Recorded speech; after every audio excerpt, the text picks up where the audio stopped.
Salamu alaikum y bienvenido un día más al tiempo de Radiópolis dedicado al movimiento interreligioso de Sevilla. Un tiempo en el cual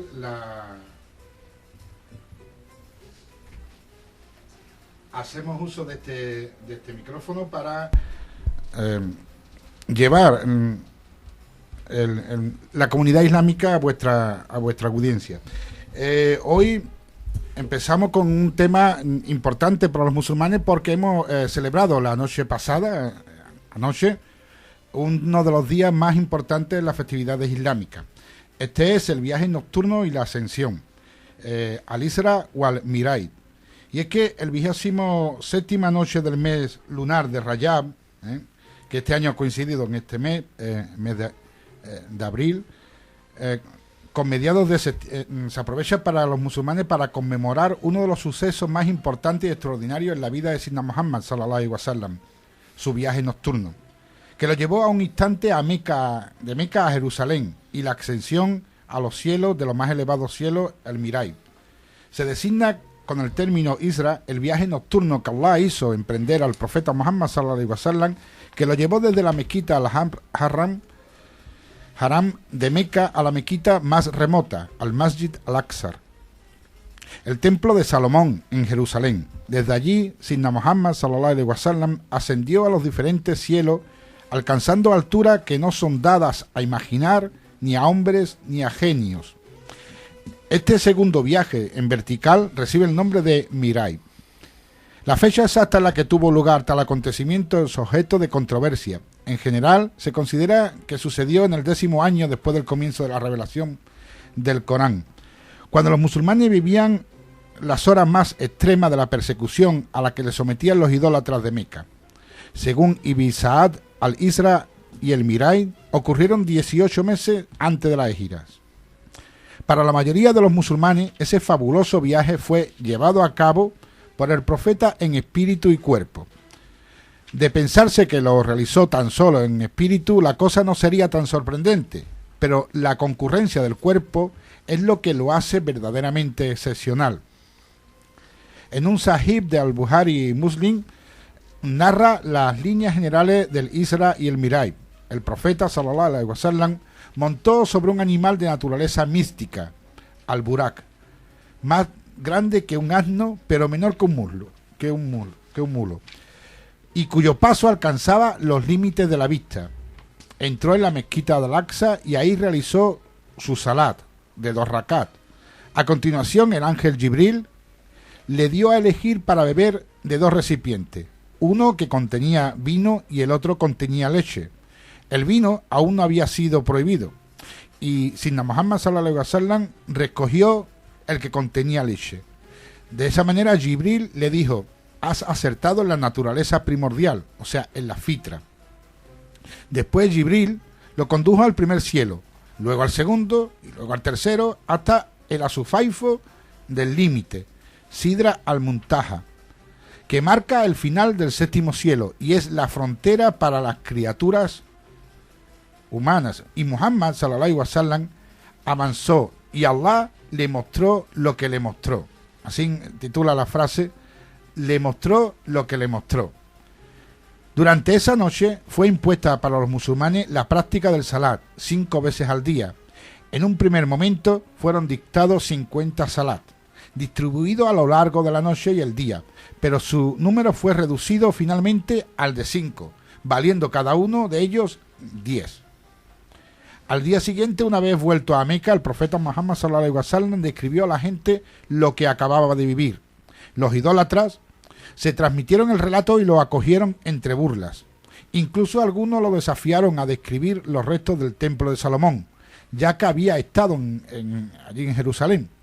Durante su visita, Muhammad sallallahu alaihi wasallam no se había fijado en los detalles y no pudo responder al principio. Al-Bukhari y Muslim continúan su narración con las siguientes palabras que pone en boca del profeta Muhammad sallallahu alaihi wasallam: cuando los Quraysh me desmintieron, fui al interior del recinto de la Kaaba y ahí Allah me hizo ver de nuevo el templo de Jerusalén. Salí y se lo describí tal y como me había aparecido bajo mi mirada. A pesar de ello, los idólatras siguieron afirmando que Sidna Muhammad sallallahu alaihi wasallam mentía o había sido víctima de una alucinación. Los idólatras acudieron ante Abu Bakr, cuya sensatez y prudencia valoraban, y le contaron lo que andaba diciendo Muhammad, de quien se había convertido en seguidor. Esperaban que él se echara atrás y abandonara al profeta, pero en lugar de eso, él dijo: yo digo que sus palabras son verdaderas, y lo sostendría aunque fuera aún más lejos en sus afirmaciones. Por eso, Abu Bakr, que luego fue el primer califa del Islam, recibió el sobrenombre de As-Siddiq, el que confirma a Muhammad. En ese mismo día, Jibril volvió a mostrarse a Muhammad sallallahu alaihi wasallam y le detalló los actos que debían de realizarse durante el salat y su horario, quedando definitivamente establecido. Antes de esta institución, Sidna Muhammad sallallahu alaihi wasallam, siguiendo la tradición de Abraham, realizaba 2 rakats al amanecer y otros 2 rakats al atardecer, en dirección hacia Jerusalén. Jerusalén siguió siendo la quibla de los musulmanes durante algún tiempo, hasta que el Corán, tras la Égira, ordenó orientarlo hacia la mezquita Haram de Meca. Bien, alhamdulillah, en este viaje nocturno los musulmanes celebramos algo extraordinariamente sorprendente, algo místico, ¿no? Como místico es el Islam, como la parte mística que nos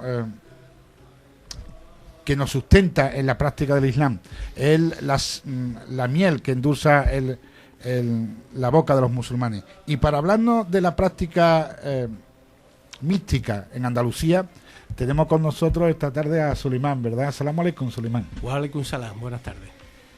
Alhamdulillah. Ahora vamos a profundizar en un tema de musulmanes, místicos andaluces.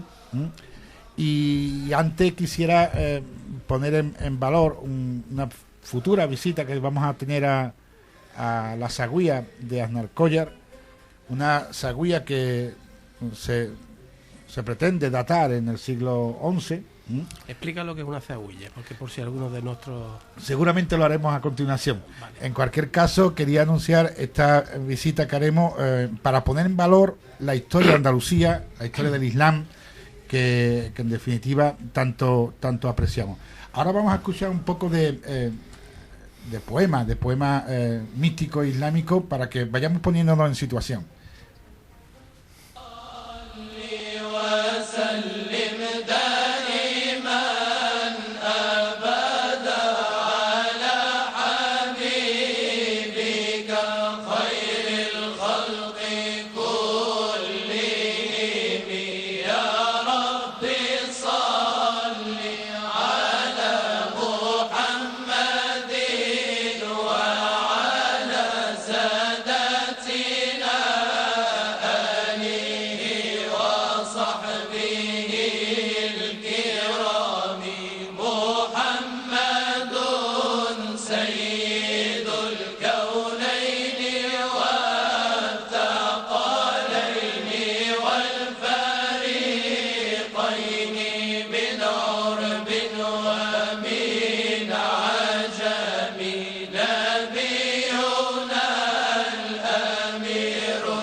Alhamdulillah, pues ciertamente el Islam comienza su andadura, su divulgación, negando prácticamente los milagros, atribuyéndole los milagros exclusivamente a Allah. El Corán afirma que los signos le pertenecen a Allah.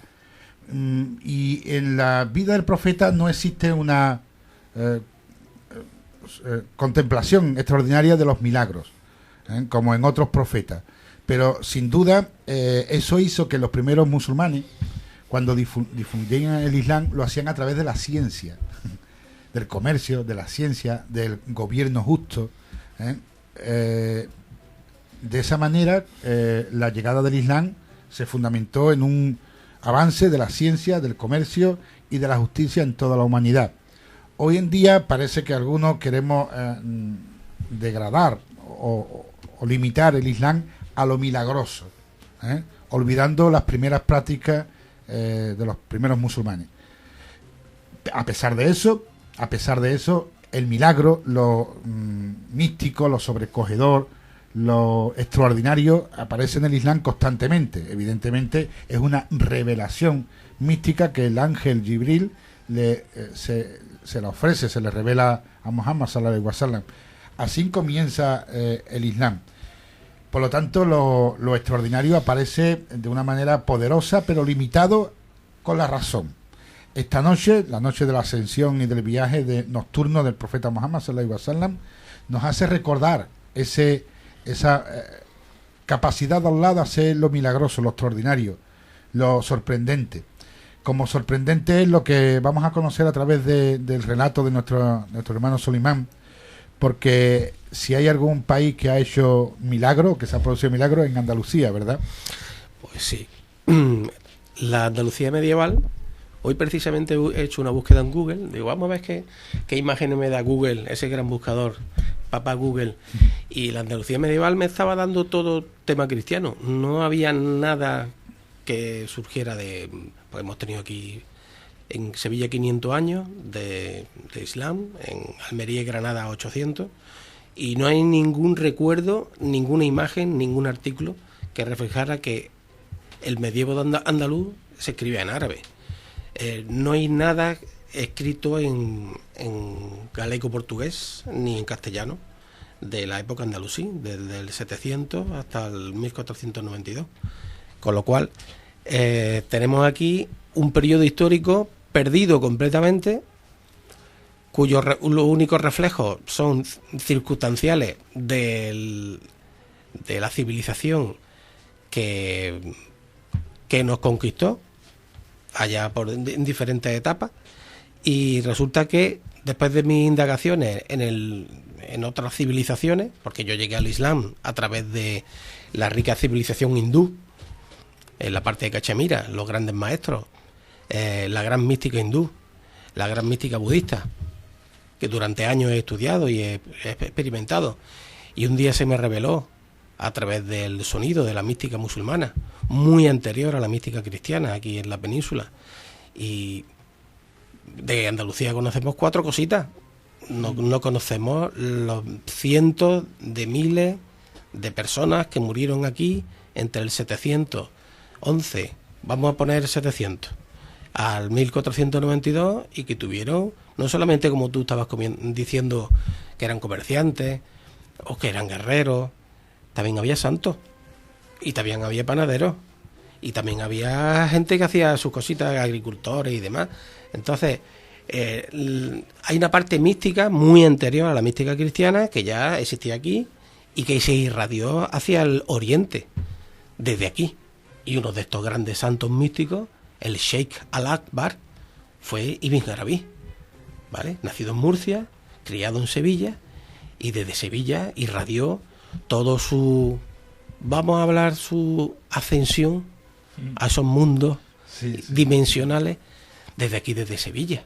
Y escribió más de 500 libros, de los cuales solamente poseemos y traducidos 20 o 30. Al castellano unos pocos, 10, porque aquí perdimos el idioma.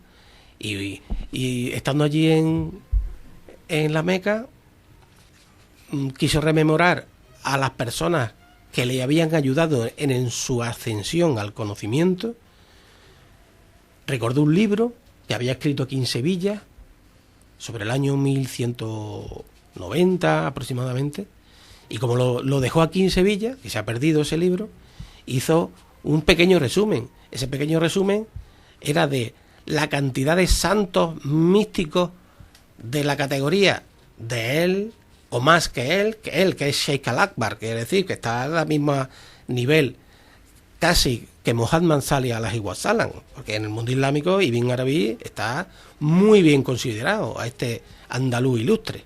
Os recuerdo que Murcia, al igual que Badajoz, era Andalucía, ¿vale? Y yo tengo aquí una pequeña traducción, unas cuantas hojas, y estábamos hablando de cerca de 102 santos de la categoría de milagros, de hacer auténticas barbaridades que, bueno, yo que vengo del mundo de la India y del mundo de la mística hindú, donde allí los santos hacen de todo, bueno, en fin, no estamos en un espacio radiofónico islámico, no voy a hablar de ese tema, pero que quiero decir que es una historia de Sevilla, de Andalucía, completamente desconocida. Y el andaluz debe de conocerla. Pues hoy vamos a conocerlo un poquito más, ¿verdad? Porque si la Inquisición borró nuestro legado escrito, Google quiere reemplazar nuestra historia por otra que le conviene más, ¿no? Pero para eso vamos a traer esta memoria escrita sí, a través de la radio. Vale. Pues mira, tenemos un primer santo, se llamaba Ad-Durrat al-Fakirá. Y la palabra al-Fakirá, que es un fakir, un fukará. Quiere decir, viene de una tradición mística, de una tárica que aquí había en Sevilla, y dice este señor, Ibn Arabi, hablando de él, en un pequeño resumen que dio allí en Meca. Este señor Ad-Durrat al-Fakirá pasó 40 años en lugares desérticos y otros 40 años en Sevilla, en Isbilia. Fui a verlo un día mientras hacía la ablución. La ablución es lo que se hace antes del salá, sí. ¿Vale? Al efectuar este rito, la vergüenza y el temor le hacían cambiar de color. Cuando le preguntaban la razón, respondía: ¿cómo podía ser de otro modo para quien se prepara para conversar con Alá, cargado de tunub, errores y equivocaciones? Realizaba sus abluciones meticulosamente, lavando 3 veces cada parte del cuerpo al pronunciar el nombre de Alá. Cuando terminó, levantó la cabeza y me miró delante. Estaba sentado en un banco y se preparaba para secarse. Me hizo señas para que me acercara. En aquella época empezaba a seguir el camino y había recibido algunas exhortaciones de naturaleza espiritual que no había confiado a nadie. Oh, hijo mío, me dijo, cuando hayas probado la miel, deja el vinagre. Alá ha abierto el camino. Es preciso que permanezcas en él con firmeza. ¿Cuántas hermanas tienes?, le preguntó a Ibn Arabi. Le informé que tenía 2 hermanas. ¿Están casadas ya? Le respondí que todavía no lo estaban, pero que la mayor estaba prometida al emir Abu Allah al-Ghazun. Hijo mío, debes saber que ese matrimonio no se celebrará, pues tu padre y el hombre de quien hablas va a morir, y te vas a quedar solo para hacerte cargo de tu madre y de tu hermana. Tu familia querrá persuadirte de que regreses al mundo para que cuides de ella. Al mundo, porque estaba ya en las dimensiones filosofales. Sí. No hagas lo que van a pedirte y no tengas en cuenta sus palabras. Pero recítales este versículo. Ordena a tu familia que rece y tú mismo persevera en el salat. No te pedimos que satisfagas nuestros medios de subsistencia. Nosotros proveeremos y el final dichoso es para aquellos que temen a Allah. No hagas nada más, pues Alá te ha preparado una senda de entrega. Si les haces caso, serás abandonado en este mundo y en el otro, con la O mayúscula, dejado a tu suerte. Prosigue Ibn Arabi en la descripción de la vida de este santo. Antes de terminar el año, el emir murió sin haber podido efectuar su matrimonio con mi hermana, con lo cual se confirmaba. Mi padre murió 6 años después. El sheikh también murió. Llegó el momento en que mi familia vino a buscarme y me reprocharon que no satisfaciera las necesidades de mi hermana. Después vino a verme mi primo y con mucha deferencia me suplicó que regresara al mundo por el bien de mi familia. Por toda respuesta le recité estos versículos, que habían compuesto bajo la inspiración del momento. Ellos me invitaron a alejarme de la senda de Allah. Yo respondí: ¿cómo podría abandonar la senda cuando el amigo ha dicho: excepto el sol naciente de la realidad, ¿qué hay sino la sombría noche del error? Así que no puedo hacer lo que me pedí. El emir de los creyentes deseaba, no obstante, que entrara a su servicio. A este fin envió al antiguo jefe de justicia, Yaqub Abu al-Qasim. Le había dicho al juez que se encontrara conmigo a sola y que no intentara obligarme si rechazaba su proposición. Cuando vino a hacerme esta oferta, la rechacé. Las palabras del sheik resonaban todavía en mis oídos. A continuación conocí al príncipe y se interesó por mis 2 hermanas que necesitaban protección. Cuando le puse al corriente de su situación, me propuso buscarles maridos apropiados y le respondí que yo mismo me encargaría. No seas tan expeditivo, me dijo. Tengo obligaciones para con ellas. Entonces llamó a su guardia y le ordenó con insistencia que le informara de mi respuesta tanto de día como de noche. Así, una y otra vez, el Sheikh Al-Akbar recuerda aquellas palabras premonitorias de ese santo sufi. Tenemos otro. Un hermoso relato que seguramente ha comentado que el Sheikh murió, que se ha enterrado en una sagüía, Sí. una sagüía quizá como la de Alcollar, porque realmente no sabemos qué santo está enterrado allí todavía. Esperemos que algún día lo sepamos, pero hoy por hoy es una información que no conocemos, que no se sabe. Sin embargo, como lo prometido es deuda, la sagüía significa literalmente esquina, ¿no? Y es literalmente la esquina donde se pone el sabio a enseñar, sea cualquier tipo de enseñanza, ¿no? Y la mezquita pues se denomina sagüía a este rincón, ¿no?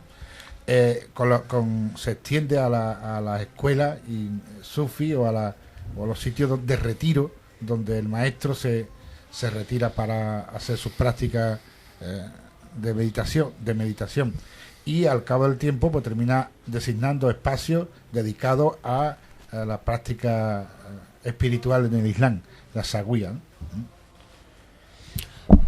Otro sufí santo, Kali al-Adabi. Este hombre era un cognoscente de Allah, Arif bi Allah, dedicándole a él todo lo que hacía y recitando el Corán en todos momentos del día y de la noche. Estamos hablando en Sevilla, año 1190-1200 aproximadamente. Nunca tuvo casa propia y no se preocupaba en absoluto de su salud. Eran de esos que pretenden alcanzar la estación de las 70.000 que entraran en el paraíso sin sufrir la rendición de cuentas. Esto es una forma de expresar a nivel sufi que quería el camino más recto, el camino más directo, sin pasar por la parte de la ignorancia y del sufrimiento. No hablaba con nadie y no asistía a ninguna reunión. A veces venían a decirle que el sol se ocultaba en el cielo, mientras él todavía estaba en la primera raca del salat de la mañana. Mientras él estaba todavía, cuando se preparaba para el salat, los días de frío intenso, se quitaba la ropa, conservando solamente una camisa y los pantalones. Y a pesar de ello, sudaba como si se encontrara en las termas.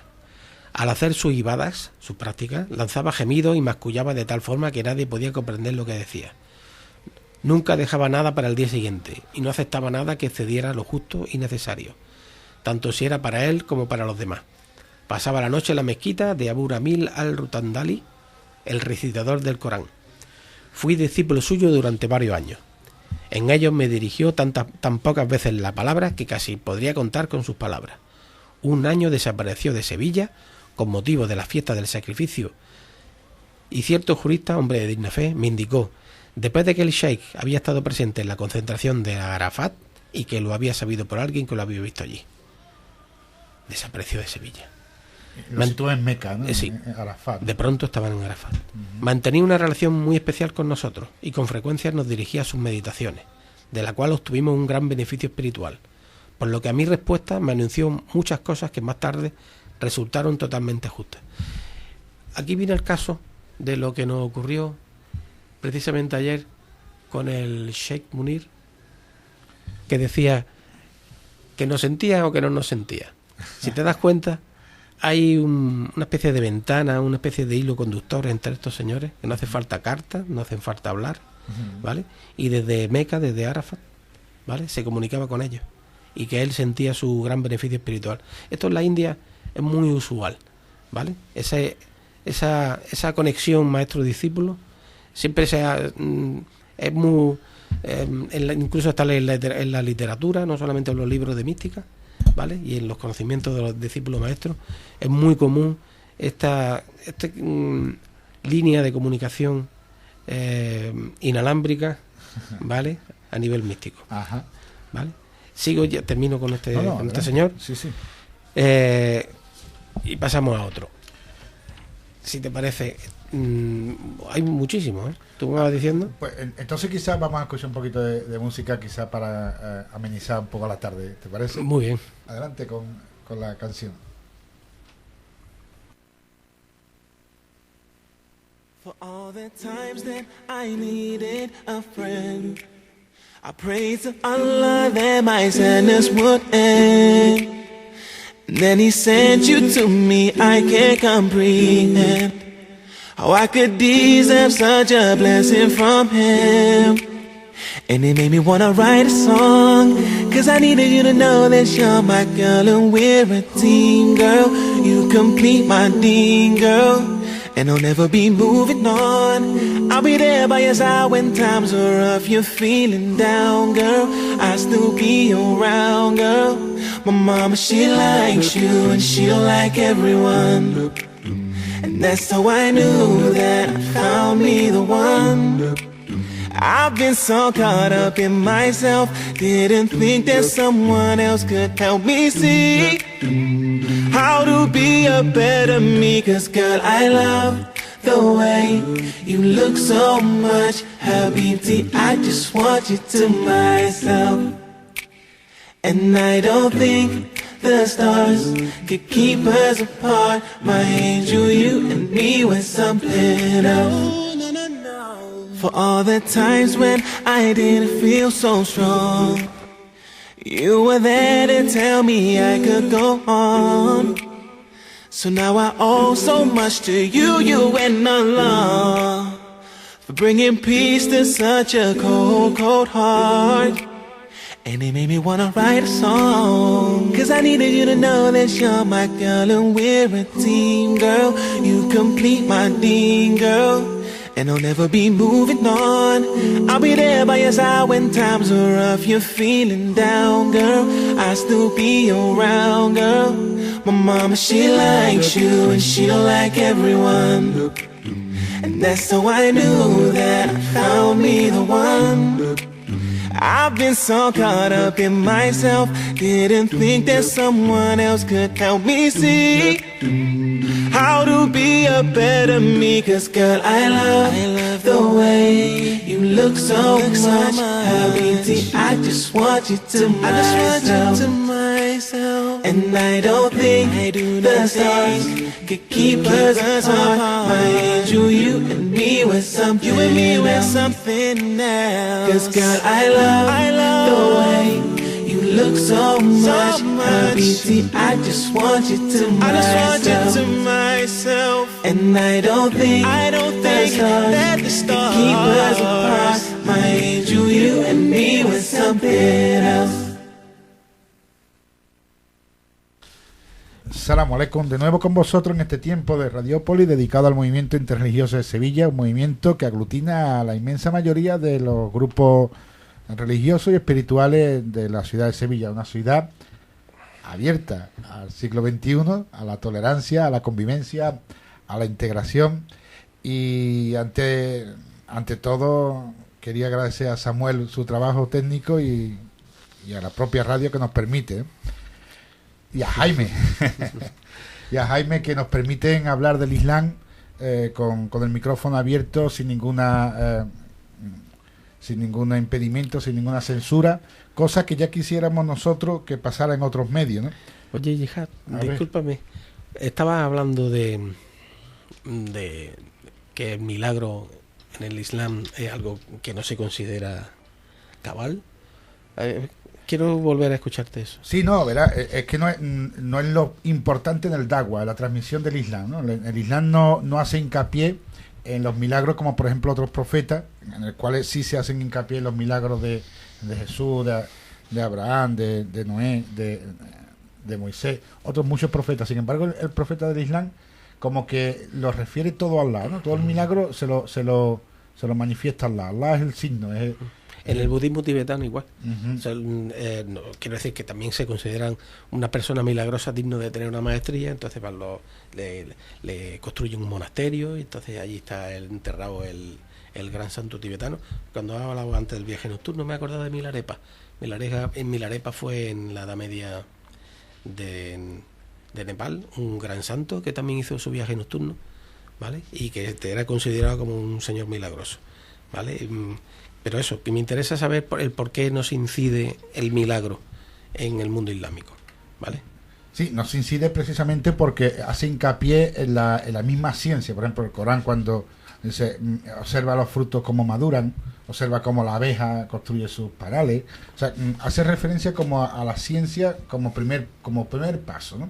Pero el milagro es romper tu conocimiento, o sea, es el momento en el que tú crees que sabes todo, tú lo dominas todo a través de tu ciencia, y ahora llega Allah y te dice, eso que tú crees saber no vale para nada ante el poder de Allah.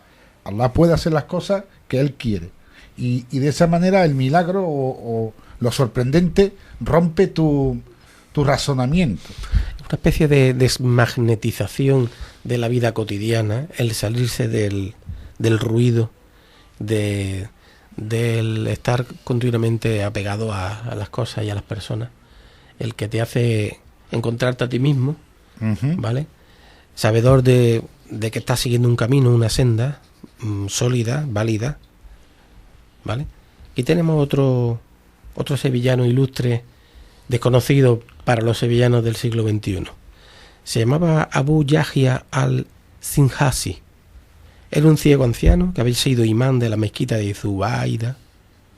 Cualquiera sabe cuál de las iglesias basílicas de hoy, con sus campanas. Se llamaba Zubaidi. Suena bien. Hasta su muerte, o sea, fue imán hasta su muerte. Lo enterramos en Almontever, ¿vale? Cualquiera sabe de los pueblecitos del Aljarafe, cualquiera de ellos que en aquella época se llamaban Almontever. Y pasamos la noche sobre su tumba.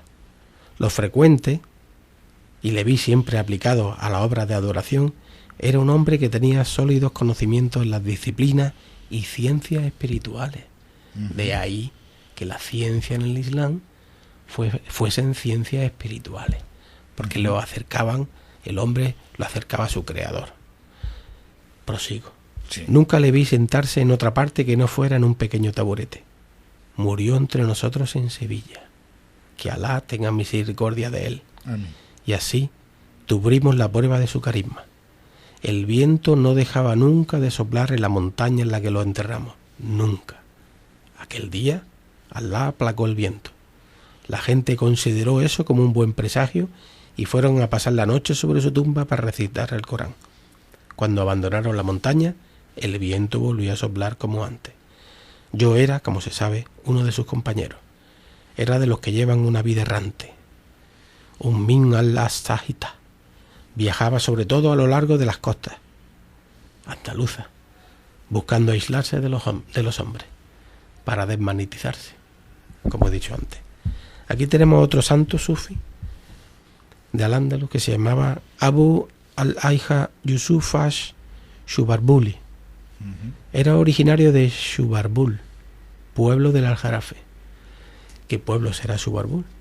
Que yo sepa, no hay constancia. Igual algún intelectual, algún literato de la zona lo Si puede nos saber. escuchan, nos ¿Sí? podrían informar. Aproximadamente a 2 parasangas de Sevilla. Bueno, no está muy lejano. Pasó gran parte de su vida en lugares desérticos. Era compañero de Abu Abdallah al-Muhadin y se ganaba la vida trabajando con sus propias manos. Entró en el camino, con C mayúscula, antes de haber alcanzado la pubertad. Fíjate, ya de niño alcanzó el camino. Y lo siguió hasta su muerte. Ibn al-Muhajid, el maestro de nuestro camino en este país, sentía por él mucho respeto. Y cuando venía a verle, acostumbraba a pedid a Abu al-Hayy al-Shawarbuli que ruegue por vosotros. Digo, pues es un niño. Digo, pues fíjate. Pues se lo decía el maestro. El maestro Ibn Arabi le decía, oye, pedirle al niño que rece por vosotros. Bueno, me contó también que visitaba a Ibn al-Muhajid todos los viernes y que una vez lo encontró delante de una pared de su casa que se había caído y que estaba arreglando para poner a su familia a cubierto. Después de haberle saludado, me dijo: Abu al-Flah, hoy es jueves, has venido a un día desacostumbrado. Yo le contesté que estábamos a viernes. Dice: ¿cómo que a viernes? Y al oírlo, al-Mujahid golpeó con sus manos y exclamó: ¡pobre de mí! Y todo eso porque tenía ese trabajo que hacer. ¿Qué habría ocurrido si hubiera perdido al contármelo? Porque claro, el viernes es el día de la oración de los musulmanes. Y el propio empezó a llorar. Luego añadió: así es como se afligen los nuestros, siempre que han perdido la felicidad de la presencia de Allah. Aunque Abu al-Haq era sin duda el más eminente de nosotros, continuó alimentándose del trabajo de sus manos hasta que se volvió demasiado débil y tuvo que contar con los donativos piadosos. Cuando se volvió viejo y demasiado débil para desplazarse, lloraba y me decía: hijo mío, Alá me ha concedido el favor de recibir muchas visitas a casa, pero de esta forma él me expone a la tentación, pues ¿quién soy yo para creerme digno de todo eso? Ojalá tuviera buena salud, preferiría con mucho visitar a la gente de sus casas mejor que recibirlo. Era realmente una misericordia para el mundo, este hombre. Cuando la gente del sultán venían a verlo, me decía: hijo mío, estos hombres son los ayudantes de la verdad, ocupados en los asuntos del mundo. Alá pide que se ruegue mucho por ellos para que él conceda la verdad a su acto y los ayude. El sultán tenía muchas deferencias con él. Fuera cual fuera la cantidad de personas que vinieran a visitarlo, él le ofrecía toda la comida que poseía sin apartar nada para él. Un día delante de unos señores me dijo: hijo mío, trae la cesta. Se la llevé, pero no encontré nada para ella, más que un puñado de garbanzos. Los puso delante y ellos se los comieron. Fui testigo de numerosas pruebas de su gracia espiritual. Era de esos que pueden caminar sobre las aguas. De esos que pueden caminar sobre las aguas. Teniendo en cuenta que esto es un resumen que escribió Ibn Arabi de otro libro que él escribió unos 25 o 30 años atrás, ¿vale? Con lo cual, en aquella época la memoria era privilegiada. Pero si estamos hablando de un santo, de esos que caminaban sobre las aguas, podemos hablar también de otros tantos que resucitaban a los muertos, porque a verlos se los hubo. Lo que pasa es que se avergonzaba de decirlo. ¿Por qué?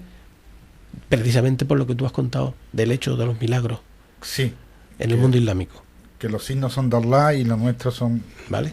Con lo cual, solamente tengo aquí unas pequeñas folios delante de mí. Hemos contado unos 4 o 5. Hay cientos. Cientos que vivieron en Sevilla. Cientos. Sevilla, en Córdoba, en Marchena, en Málaga, en Ronda, en Huelva.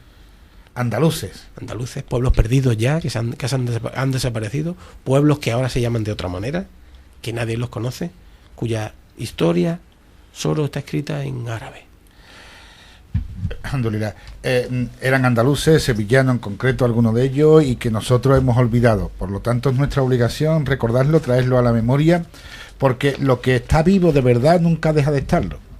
Nunca deja de estarlo. Por eso la presencia, siendo la presencia única de Allah, se manifiesta a través de nosotros y de la gente que han alcanzado ese nivel. Pero mi pregunta ahora sería, ese camino, esa guía que has nombrado tú en los relatos, ¿se ha perdido o hoy en día podemos recuperar? Se ha perdido en Andalucía, por supuesto. De hecho, a menos que a partir del siglo XV, siglo XVI, empezó la mística, la gran mística cristiana, Fray Luis de León, Santa Teresa de Jesús, San Juan de la Cruz, claro, ¿vale? Cuya maestra fue la Morica de Úbeda, la Morica. Con lo cual induce eso a pensar que la gran mística cristiana fue evolución o hija de la gran mística musulmana. Pues en Marruecos, en Argelia y en otros países donde los andaluces fueron acogidos después de unos años de égira, que también las tuvieron, ¿vale? Allí prosigue la mística andalusí. Y hasta allí nos hemos ido a recuperarla. Digo, allí estuvimos. A Madaj.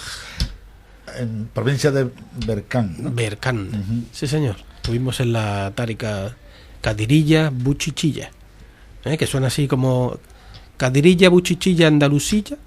Bueno, suena... Isbililla. Suena, ¿vale? Es que familiar. Las palabras andaluzas en árabe, como Suena familia. Melilla, Y nuestra labor, lo digo como musulmán en este caso, emocionado, ha sido traernos esa mística que se perdió en su momento por las razones que ya conocemos y que ha quedado latente, en este caso cercano a nosotros en Marruecos, en esta tárika, ¿no?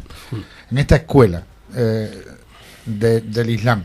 Y nosotros nos hemos comprometido ante el maestro a mantener en nosotros ese camino espiritual y proponeros a vosotros que os unáis y caminemos juntos en esta senda, recordando siempre que el Islam es la senda de amor y de paz, porque este es el fundamento con el que Allah creó a la humanidad, al universo entero, su misericordia, y esa es la que se transmite a través del Islam y en su gente viva, que ha transmitido generación tras generación, desde aquellos sabios, desde el profeta Muhammad, a través de estos sabios, hasta hoy en día, en el que tú nombraste antes, uno de ellos, a Sidi Munir, ¿verdad? Sidi Munir.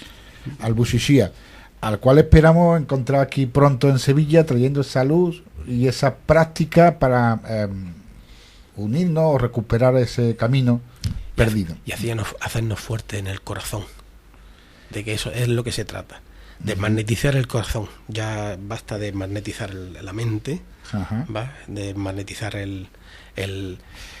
la ciencia del amor, ¿no? Sí, el conductor, vale, pero el dueño, el señor de nuestro ser es el corazón, vale, y esa senda es la senda del corazón, con el recuerdo constante de Allah, el constante de Allah, que es el método, ¿no?, con el cual se practica el dhikra, ¿no?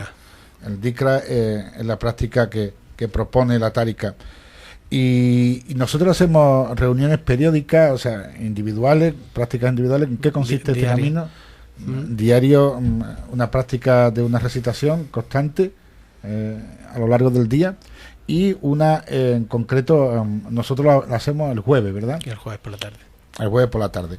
Y bueno, sé que es una propuesta sugerente que os unáis a nosotros en esta práctica islámica que le perteneció a nuestros antepasados y que hoy recuperamos para nosotros mismos y para todos aquellos que se atrevan a buscar la verdad sin ponerle obstáculos, sin ponerle adjetivos. Si sois capaces, si os atrevéis a practicar el Islam y en su práctica más sufi, más profunda, os acompañamos, ¿verdad? Nosotros hemos puesto una página web al servicio de esta comunicación. Sí. La de zahuella.org, que está en construcción. ¿Vale? Porque lo acabamos de instalar hace 10 días y no ha dado tiempo, pero vamos a empezar a poner alguna cosita que otra de todo esto. Sí, por supuesto, y la que tenemos ya más oficial como Mezquita, mezquitaishbilia.com, que está sufriendo una gran transformación, porque, bueno, transformación no existía, ¿no? ¿Verdad? La página web no existía. Pues estaba en construcción durante varios años, y ahora pues el otro día la cogimos y la estamos remodelando, poniendo al día, ¿no? Peinando, le hemos puesto su camisa nueva. Estupendo. ¿Vale? Y sus cositas. Y se llama mezquitaishbilia.com. También, por supuesto, en el Facebook Mezquita Isbilia, que sí viene funcionando desde hace años, ¿verdad? Y ahí hemos volcado toda nuestra información. Y recordaros que, antes de terminar, porque se nos va el tiempo rápidamente, que cualquier mezquita de Sevilla, que hay varias, está a vuestra disposición para que nos acompañéis en la práctica diaria de 5 rezos diarios, 5 rezos que hacemos el viernes en la reunión del Jumu'ah, sala que congrega a toda la comunidad, o cualquier día que ustedes tengáis a bien, siempre que lo comuniquéis, por supuesto, para que podamos estar atentos a la visita. Tenemos material didáctico para entregar acerca del Islam. Y ¿qué más? ¿Sería adecuado que dijeras dónde hacemos las reuniones de la cadirilla? Por supuesto, adelante. Eso, los jueves a partir de las 8 de la tarde en la avenida Carlos V, número 1, Centro Islámico, en Sevilla. Muy bien, muy bien. ¿Vale? Allí estaremos todos los jueves. Inshallah. Y por supuesto, en esta recuperación de la memoria histórica andaluza. Uh-huh. Y en nuestra consecuente práctica del Islam, no podemos olvidar la reivindicación que hacemos extensible en este medio acerca de la Gran Mezquita de Sevilla. Esa propuesta que desde la Mezquita Isbilia hemos hecho a la ciudad para que haga una mezquita digna de lo que es la historia de Sevilla, que los musulmanes y la propia ciudad se merece, para que sea motor de esa espiritualidad y de esa también de esa historia que tan latente tenemos en nuestra ciudad, en nuestra cultura, ¿verdad? Así que os hacemos partícipes de esta lucha que es nuestra, que es vuestra, porque de esa manera la comunidad islámica se dignifica y hacemos real que la convivencia clave de la civilización, que es la convivencia, es real y no solamente una quimera, porque hasta ahora lo de la convivencia ha sido solamente palabra, a veces vacía, ¿verdad? Esperemos que con la construcción de esta mezquita estamos seguros que contribuiremos a la civilización andaluza en su avance. Porque hay miles de andaluces que en su foro interno saben que hay algo, ¿vale? Dicen, no están muy de acuerdo con la religión imperante aquí en nuestra tierra. Por lo que sea, pues sí, hay una costumbre, hay un folclore, hay una cultura, pero sus creencias internas, hay un vacío. Hay un vacío que yo también tenía, ¿eh? Ojo, ¿vale? Está bien siempre buscar, ¿no? Yo buscaba en los Himalayas, buscaba en la India, en el río Ganges, en los desiertos, en la cordillera de los Andes. Pero es ahí que un día me di cuenta de que en mi tierra yo pisaba su agua, cogía su hierba, que estaba aquí, que no me tenía que ir a ningún sitio. Yo soy de Almería, allí tenemos a Ibn Rushd, que es un gran místico, de los mayores de la civilización musulmana. Ibn Arabi, estaba aquí en Sevilla. Necesitamos tener ese esplendor que desde un tiempo a esta parte, pues no quiero decir nada, pero Andalucía debe tenerlo. Y juntos lo vamos a conseguir, desde el Ganges al Guadalquivir. Sí, los grandes ríos de las grandes civilizaciones. Y el Guadalquivir es grande, sí, por supuesto. Las grandes civilizaciones siempre han tenido sus ríos, el Nilo, el Ganges, ¿vale? La Amazonas, ¿vale? El Guadalquivir, el Ebro, todos han tenido, el Tigris, el Éufrates, todos los grandes ríos han tenido sus grandes civilizaciones. Y el nuestro está escrito con letra árabe, Guadalquivir, el río grande. Hay cosas que hablar. En otro programa, inshallah, hablaremos del kibir y que de dónde viene la palabra kibira, ¿vale? Y kibir. Pero eso hablaremos en otro momento. Otro momento que esperemos que nos encontremos en esta onda, en la Radiópolis, en el tiempo dedicado a la comunidad islámica, que yo agradezco vuestra presencia, espero que nos volvamos de pronto y os dejamos con una canción islámica para que disfrutéis y inshallah nos veamos. Salamu alaikum, hasta pronto. Salamu alaikum. الوفاء بشتى الصور أحب الوفي الأمين الأغر فأهل الوفاء كلون السحاب وحسن الربيع وماء المطر أحب الوفاء بشتى الصور أحب الوفي الأمين الأغر فأهل الوفاء كلون السحاب وحسن الربيع وماء المطر مقامهم فوق رأس الجبال وفوق الروابي وعند القمر ويا من تحب غياب الوفاء رأيتك تهوى غياب البصر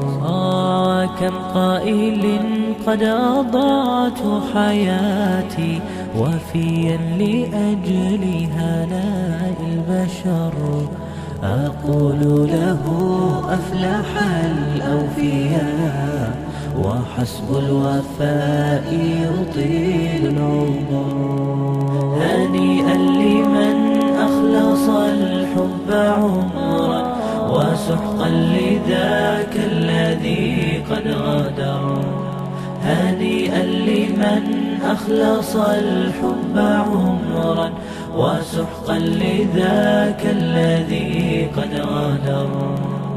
أحب الوفاء بشتى الصور، أحب الوفي الأمين الأغر. فأهل الوفاء كلون السحاب وحسن الربيع وماء المطر. أحب الوفاء بشتى الصور، أحب الوفي الأمين الأغر. فأهل الوفاء كلون السحاب وحسن الربيع وماء المطر. مقامهم فوق رأس الجبال وفوق الروابي وعند القمر. ويا من تحب غياب الوفاء رأيتك تهوى غياب البصر. وكم قائل قد أضعت حياتي وفيا لأجل هناء البشر.